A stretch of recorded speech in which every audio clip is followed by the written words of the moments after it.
СДММ баре ревизија на случајот на Сергеј Попов, како добил парична казна за тешка сообраќајка.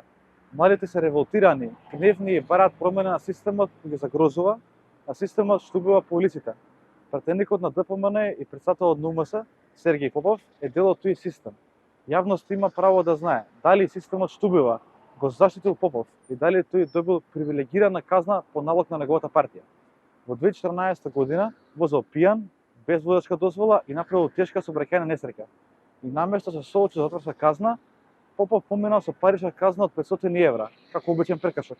Јавно го поставуваме прашањето за селективноста на правосудниот систем во тоа време и дали ова е резултат на политички притисок и влијание од ВМРО ДПМН, партијата што тогаш ја држеше под целосно контрола од судската власт.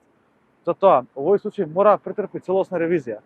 Сите добро знаеме дека во 2014 година судството беше под диктат на ВМРО ДПМН, под контрола на Гордан Јанкуловски. Денес, Попов е дел од истиот тој систем кој убива, против кој тој лицемерно повикува на протести. Затоа бараме итна ревизија на случајот на Сергеј Попов, објавување на сите факти за овој случај пред јавноста и оставка од Попов од функциите пратеник и председател на УМС, како минимум морален чин. Време за одговорност.